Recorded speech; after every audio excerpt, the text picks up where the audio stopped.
opening para dito sa side ng Omega. Pero ngayon, I think, isa sa mga trend ng meta, itong Baksha pick na to. Third pick para sa side ng Execration. Hindi pa sila masyadong nagre-reveal ng supports. Pero, anong meron ngayon dito sa Baksha? Basha, well, syempre of course yung sa parang siyang may innate na siya, di ba? Oo. Na ability na para ka nang may necklace on the hero itself. Pwede niya nang cancelin kagad dito yung parang regeneration rate or kunat man lang dito for the Tamus. Oo. Then aside from that, ang bilis. Actually, pwede mo pang ang pag-isipan is this gonna be really a tank Basha? Is this gonna be a side lane Basha that Onyx sometimes do? So pwede pang pag-isipan to ng Omega, but I think this might gonna be a Chakno hero. Pero ang maganda kasi dito for the Basha, especially pag si Chakno ang gumagamit, mararamdaman mo talaga siya. He just on the map, nanggugulo, nang i-invade, pero yun nga, yung pinaka-special innate na characteristic ni Chakno is the giving the vision, and Basha would definitely fit that role. Pasok kay Chakno sa pambubuli Mhm. ni Chakno dito.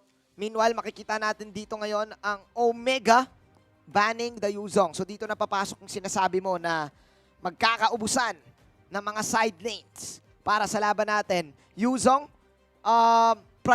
secondary phase ban para dito sa side ng Omega na I think isa sa mga highest win rate ni Sagitnu. Kahapon, last time nakita natin na itong Execration, mahilig din nilang piliin. First pick, itong Yuzong na to. Ano ngayon yung mga natitirang options ng side lane sa side ng Exe? Anong gagamitin ni Sagitnu? May Khalid? Kasi wala na yung Yuzong eh. Well, one thing Khalid is actually Ruby? pwede. Oo. Ruby. So does Xborg. Oh. Was even thinking for a Xborg dito para kay Sagitnu. Something to hold in for the late game. Pero siguro we have to check first kung ano yung magiging final ban dito na Execration. Wala pang hero si Heat. They already canceled dito yung Jawhead. And I think ang tatanggalan nila ng hero talaga si Heat. Well, pinag-usapan din natin pre-draft is Oo. that yung mga nagiging talo ng Omega is pagka nasa-shutdown si Heat. Oo. And yun din yung nagiging punterya. But unfortunately, it's gonna be the Freya. So this is a respect ban para kay Toshi. Para kay Toshi. Actually, hindi naging successful yung Freya ni Toshi last time na nakita natin nung Thursday. Pero favorite din kasi ni Toshi to nung regular season. Ilang beses niya rin napanalo itong hero na to. So, I like the decision from Execration. Nire-respeto nila yung Ling, nire-respeto nila yung Alice, at yung Freya ni Toshi. So, tatlo yung tinarget nila. Totoo. Si Heat, si Hajizi, at saka si Toshi. Yes, well, it's as well with the Alice, di ba? Oo. Talagang, well, the only parang usual ban dyan is definitely the Barats. Kasi parang automatic you ban it. But still, I was really looking at na makpick nila yon during the first two picks nila, pero still, they'll be going. So medyo this is a very aggressive approach for Omega. For Omega, dito na sumegway. And Yung I really Omega like it. bigla. Yeah, Oo. the reason why I like it, Manjin, is that pag kasi, di ba, sinabi natin, Execration, they tend to win it on the late game. It's not already a 100% dahil Omega rin yung nung streak na yon ng Execration. Pero kasi, you still have to respect yung late game capability ng Execration and what's the best way to make that not work. Eh di, talunin nyo kagad sila sa early game. Oo, why not, no? Parang sinasabi lagi ng mga tao na Omega nagli-late game din. Pero sabi ng Omega, kaya rin naman namin makipagsuntukan sa umpisa. Meron kaming Selena, fourth pick, 2 mage setup para dito sa side ng Omega. If I'm not mistaken, itong Farsa na to ay gagamitin ngayon ni Toshi. I think nakita ko na rin siyang ginamit to sa side lanes. And if I'm not mistaken, naging successful din. So ngayon, with the 2 mage setup, Akai last pick, Leo Mord last pick para sa Execration. Pinag-uusapan lang yan kanina ng mga panelists natin na baka pwedeng bumalik yan. Pangatlong beses na natin nakita ngayon sa MPL. Rob, anong meron dito sa Leo Mord na to?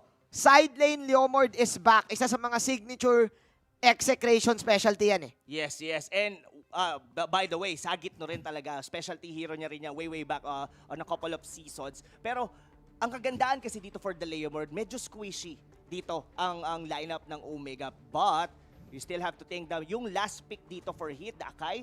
So Uh-huh. meaning to say, the Leomord will be forced to use or have a spell dito na Purify dahil kung hindi, pag na-pin down siya dito ng Akai, he'll just gonna get burst down anytime, any day. So, gusto ko yung naging pick dito, yung sagot dito ng Omega. Akai was the best tank that they can use against the Leomord. Tas as well with the Roger. Kasi yung Roger, yes, nagiging range siya. Pero most of the time, whenever he does damage, naka-Lycan form siya. Naka-melee. Naka-melee siya, At yes. ayaw kasi ng Roger yung mga heroes na tinutulak siya palayo. At isa dyan ang hero ni Heat dito, ang Akai. Guys, tapos na ang draft semifinals. Malalaman na natin kung sino ang magwawagi sa game number 1. Pero Rob Luna, ikaw, matanong ko. Base sa lineup, mukhang early game ang gustong gawin ng Omega dito at mukhang late game pa rin sa side ng Execration. Kanino ka boboto? Draft lang. Draft lang, gusto ko pumuso dun sa may Leomord, but the Akai, isa to sa pinaka nagpapahirap talaga sa mga melee na mga types of carry. Siguro I would go for Omega at least for game number 1. Omega no? Oo. Sige, tignan natin, boys and girls, kung sino nga ba ang mananalo dito sa game 1. Looking at the items right now, you have 3 boots para dito sa side ng Execration. Meanwhile, parehas ang rotation.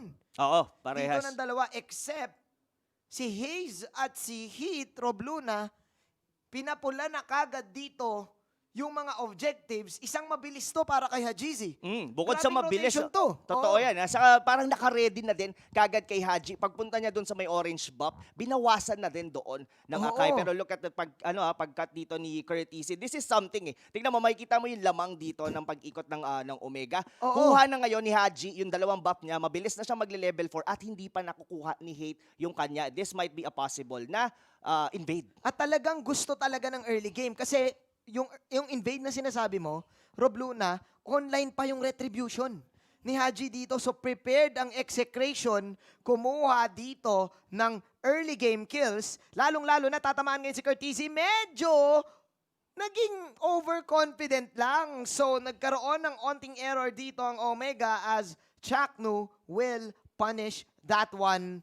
Naligtas pa yung purple buff ni Hate. Yes, naligtas pa talaga. Pero by the way, Kuya Manjin, we do have here pala, from October 27 hanggang November 13, Yun! we have to log in game and participate in the Trickster Village event and get a Halloween candies for a treasure spin. Each spin will cost 4 Halloween candies and you can get up to 7 each day. Yun! For completing the task, magkakaroon ka ng Terisla special skin na Hammer Giant and na guaranteed siya on 10 spin and you don't want to miss that one out. Paikutin nyo na yung spin na yan. Speaking of spin, pinapaikot lang ni Curtisi dito yung kanyang mga sights sa top lane as we are now looking again sa ating preparations dito on the battle spells. Yung retribution dito ay hindi na nagamit para sa pag-invade ng side ng Omega. Ngayon, ang tanong ko dito, Rob Luna, magre-reset ulit yung mga buffs natin at mukhang sa side ng Execration, nakaligtas sila. Yes, nakaligtas No? sila sa early onslaught na pwedeng ibato ng Omega wherein nga yung mas mabilis na pag-level 4 ni Haji. So I guess that's a clear win for at least dito sa Execration. Pero yun na, nag-Mountain Shocker na dito. Mountain Shocker plus the stun, plus yung extra pang stun ng Garote. First blood. Joke lang, pangalawang kill. I mean, para dito sa Exe, pero yung Omega ay nakakuha ng isa. So reset ulit yung game. Level 5 si GC dito. Meanwhile, level 5 din si Hate. Rob Luna, gaano magiging kaimportante ang Mountain Shocker ngayon? Dahil ang Execration, so may nagsiset up na sa Turtle. Oo, may Oo. setup na sila dito. Pero walang mana dito si Hayes, ha? Oo. There is so much he can do. Just an arrow probably. Tignan natin. Tignan natin dahil si Sagitno ay namumula na ngayon. Si Chaknu ay mag-isang nakipag one-on-one sa tatlo at isa pang arrow ang tatama sa kanya dito. Hindi niya na backs out yung ibang members dito ng Omega as Execration will back off. Back off. Ang galing ng ginawa doon ni Hit. The reason bakit na-reset yung Turtle kasi nasa likod doon si Hit at naalangan doon yung dalawang members ng Execration kasi pwede silang mapin down at nag-back na lang sila. Meanwhile, naipit si Chakno. Nandun siya sa may bandang baba ng Turtle Pit at siya yung nasandwich. Ayo. Kasi nga, again, yung pinag-uusapan natin kanina, Chakno versus Heat, pareha sila ng plano na backs out yung dalawang heroes dito, pero si Heat, fundamental na pag-iisip. Nag-hurricane dance para sure talaga na hindi makakalapit. Kasi again, yung back shot kapag rumorolyo, na-atake mo eh. Oo. 'Di ba? Yung hurricane dance, na-atake mo nga, pero talagang itutulak ka palayo. Totoo. Oo. Unless range ka para Oo. mabawasan mo yung Akai. Pero now, yung draft dito ng Omega, medyo unti-unti na nating nararamdaman. We're already heading into the mid-game. So Oo. may basag na silang isang Torres sa ibaba. Well, at least saving grace pa naman for the side of Execration. Hindi pa naman sila pero mukhang mamamatay dito si Etomax. Oy, buti na lang kamo may onting shield na proc. Pero ayon ang tulak na mula dito kay Heat, attacking the Chak Mamba. Pangalawang pitas na naman. Make that 3 na pala na pitas dito kay Chakno. Mukhang favorite ng Omega ngayon. Itong si paring Josh. Paring Oo. Josh. Pero that's a clear miscommunication kasi wala nang buhay doon si Etomax eh. And what's the reason sa pagtalon doon ni Chakno? Even though na makapag-pin, makapag-ulti siya, those were 3 heroes. Oo. Inhaji was even there. So, there's no point doon sa pagpasok na yun ni Chakno. Meanwhile, namatay pa si Hate. I think ang gusto lang din talagang gawin ng Execration dito, yung sinabi mo kanina na iligtas ang isa't isa sa kapahamakan, iligtas yung tower na nasa gitna. Even though si Etomax, muntika na kasi siyang mamatay doon eh. Kaya talagang nangyari. Again, kaso ang problema, it's a trap. It's a trap. Diba? May vision Indeed. kayo ng Mountain Shocker and everything. So, hindi nagwo-work ngayon yung space na gustong gawin ng Execration para sa mga carries nila, Rob Luna. Yes, dominant din as well si Curtisi doon sa may top. So does the Leomore dito, hindi siya makapag-push kasi dahil dito sa Farsa, laging clear yung minion wave sa baba. Oo. This is what Omega really wants. Talagang mag-shine sila dito at ipitin at i-choke definitely ang Execration. So ngayon, napupunta na ngayon ang Execration to the point that they have to turtle it out. Kailangan nilang mag-hold up until late game para at least mag-shine yung mga hero nila. Kasi they have this innate heroes pa rin naman na mag-shine, mag-outscale dito sa mga heroes ng Omega, pero that's only on the late game. Kailangan nang wag paabutin ng Omega dito. Kasi narinig nila din yung panel eh. Yep. Sabi nila, lagi nang gusto ng Execration ng late game pala o di early game natin. Sabi dito ni na Coach Dale. And mukhang yun talaga yung nangyayari ngayon. Kasi sinurpresa tayo nitong 2 mage setup na naman ng Omega na hindi natin madalas makita. Yes, yes. And this is perfectly executed right now for Omega, mga kaibigan. And look at how Haze, siya yung isa sa mga nagbibigay talaga dito ng perfect vision for the whole Omega squad. Not only on the traps, the consistent na yung aggressive na mga panay. Look at that. Lagi nilang alam kung nasan yung mga pwesto dito ng mga members ng Execration. Oh my, speaking of pwesto, hindi na nakapwesto si Sagitnu. Nakakatakot na ngayon ang Yishun Shin, Benny Cutie sinipa. Pero si Toshi dito, tumitipi-tipi pa. Kasi alam niya na wala na hindi na papasok doon. Pero look Selena dito, medyo nakabang. Haze. Papasok sa trap doon. Haze! Eto, inatake ngayon si Benny Cutie. May trap para kay Haze dito. And Haze, of course, with the veteran moves, triangle opens na naman. Arrow will connect. No, will not connect, I mean. As Omega will take the tower in the bottom side. Omega, ngayon, Rob Luna, what are we seeing? We're 7 minutes in. 7 minutes in. Mukhang ayaw na nilang paabutin to ng late game, Kuya Manjin. I would just like to props it out to Haze. Grabe, that was IQ more than 100. Alam mo yung paglagay niya ng trap doon kay Benny Cutie? In-advance niya sa loob ng boss kasi alam niya na doon magsusunpo, doon papasok si Benny. Doon dadaan. Sabi ni Haze dito, nauna pa ako sa first. Nauna pa talaga siya sa first dahil dito, sabi ng Gillette Instant Replay, hindi na natin yun nakita. Pero ito, ang ganda ng Mountain Chakra dito. Just to start, tinamaan ng pana si Etomax. Everything went sideways para dito sa side ng Execration. Now, well, hindi pa naman to totally out. Wala pa namang Lord. May turtle pa. Execration, this is where they shine best. Holding on. Turtling it out. Kaya pa rin naman. They have these heroes na pwedeng mag-defend. And I guess they have to use where they do best talaga. Yung Men, pang late game. Yung 18 minute, kung doon tayo malakas, paabutin natin Paabutin ang 18 natin. minute. Rob Luna, ang sinasabi mo ba sa akin, kailangan nang i-unlock ng Execration dito, yung favorite technique nila. Alam mo ba kung ano yun? Ano yun? Ano yun? Ang tiis, pogi, technique. Tiis, pogi, technique. Mukhang gusto ko yan. Yung tipong sobrang tanghali na, sobrang init, pero dapat naka-long sleeves ka pa rin. Ay, oo. Tiis, pogi Hi- technique. Totoo yan. Oo. High beast yung Oo. datingan mo. Kasi oo. mukhang ganun yung laging ginagawa ng execration. Oo. Tiis-tiis lang hanggat sa maging pogi sa huli. Totoo yan. Totoo yan. Mukhang ganun eh. Kasi, Kahit madulas yung daan, kikirip mo ka dapat. oo, kikripok ka Oo. para pogi. Pogi ka At talaga. mukhang lahat ng games na ginagawa nila kasi ay umaabot sa ganito. Mm. 3 tore na lang yung natitira sa likod. Actually, minsan Oo. nga wala pa eh. Minsan nga wala Oo. pa. Pag na-outplay, ito na yung tiis pogi technique. Nakikita na natin ngayon. Totoo Oo. yan, totoo yan. Though may items pa rin naman dito yung mga carry na execution, but look at that. A good Naku pin down po. dito para kay Chakno. At mukhang hindi na kaya ata ng tiis pogi.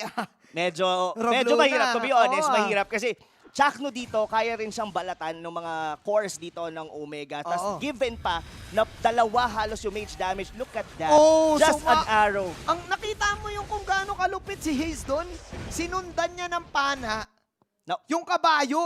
Oo. So, kumbaga parang nagtago yung abyssal arrow kasabay ni Barbiel. Kasabay so ni hindi niya Barbiel. masyadong nakita. 155 IQ moves. That's the IQ plays coming Parang, from Hayes. Sabi ni Haze, papunta ka pa lang, nakadating na ako, bata ka pa, boy. Bata ka pa, Ganun boy. si Haze maglaro eh. Oo. Pero I guess, Kuya Manji, nagpapainit pa lang dito ang execration. This is still a 10,000 lead. Commanding to, of course, for Omega. Pero this is where they draft. Ito Oo. yung winning condition talaga nila eh. Oo. Now, they have to win it early to mid-game. At ayaw na talaga na umabot pa sa late game wherein sumabay at umabot yung mga items ng exe. Ganito ang lagi nating nakikitang karakteristik sa side ng execration. Ang lakas makapinoy talaga. Yung tipong magtitiis, buong maghapon magtatrabaho, tapos pawis na ilalakad mo pa rin. Ay, oo. Yung papunta, laban lang talaga. Lagi para sa side ng execration. Exactly. Oo. Naalala ko pa si Kuya Billy may post yun. Sabi niya, ang bida nagpapabugbog sa huli. Parang ganun nga So, pero sabi kasi ng Omega dito, Ay, sa una pala. sa una. Nagpapabugbog sa Oo. una. Sa Oo. huli pwede rin. Pwede rin sa Kasi huli. bugbugan na talaga sa Oo. huli. Pero una. Sa una, sa una. Actually, tama ka nga dyan, Rob Luna. Kasi eto na naman, ilang minuto na lang ang natitira. 7 7, oo. minutes, 7. ticking time bomb. Totoo ba ang curse? Kasi nga, mind you, Rob Luna, ang nag-break nung 18-minute regular season wins Mhm. ng execration ay walang iba kung hindi ang Omega na meron ng Lord ngayon. Oo. Considered nga sila na tinawag na sila yung mga sumisira The streak ng mga breakers, the oo. streak breakers.